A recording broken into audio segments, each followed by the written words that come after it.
Hello and welcome back to another video.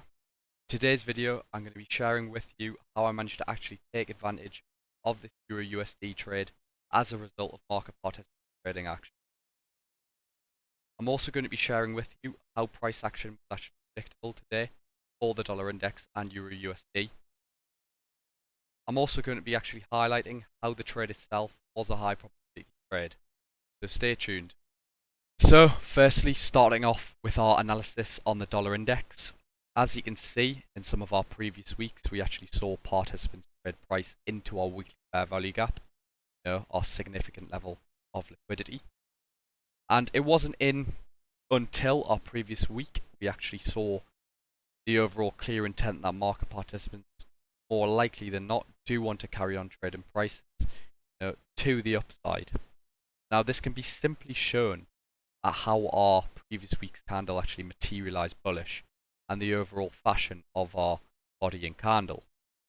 So let's actually drop down the time frames a little bit and actually analyze our lower time frames. As you can see, we've had a very significant the opening gap, and as traders we can see this as engine-driven buy-side liquidity. Now, this could be somewhat anticipated, we're going to be expecting some sort of bullish week candle. Even if it was a little bit lower and, something not as Donald Trump's change in the economy. However, it's down to obviously how we've got our more significant drivers in the latter half of the week, such as, our non-farm employment change and our unemployment claims, where more likely than not, drivers are actually going to, basically fund our large expansions to the upside, where prices actually get. Before we actually see this expansion, we're actually going to see some sort of manipulation if we participate in higher prices to the downside. And today, this draw was a high probability draw to be this daily fair value gap. So let's actually drop down our indicator chart. You can see the role of Asia was to actually now, in hindsight, to create high of the day. This can be more anticipated as we see our range of 4.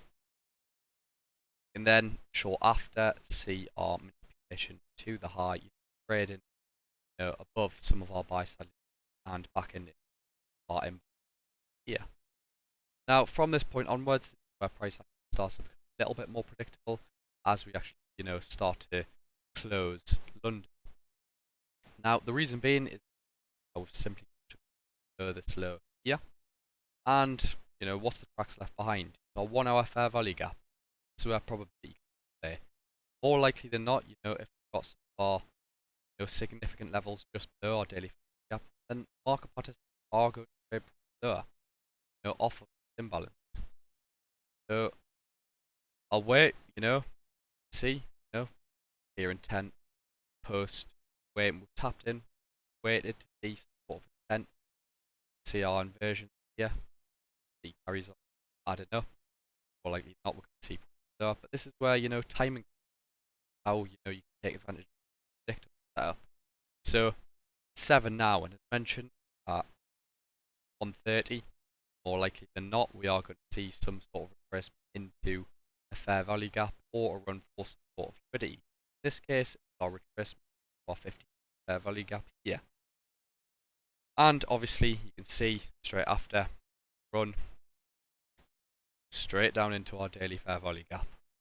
Now, it doesn't really matter what price is now, but it's all about the anticipation beforehand.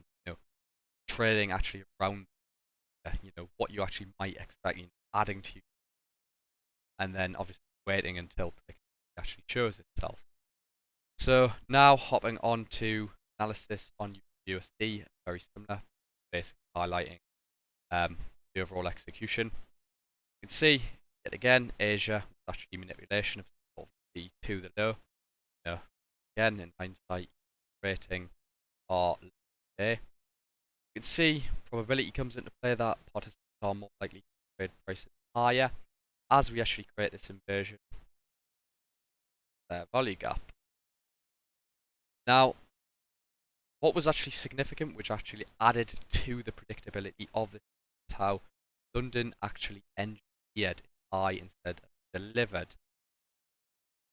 So we see London High below our daily, and more likely than not, participants are going to run for this going into our New York trading. Now we can see retracement back into our fair value gap here on the 1 hour time frame. See, shown intent, our DM candle that we do want higher prices. 15-minute we can see is time fashionable trade around 30.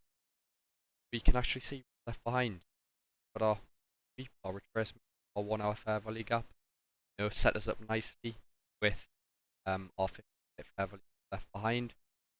130, we can see our retracement into the fair value gap straight away. Run for engineer of liquidity.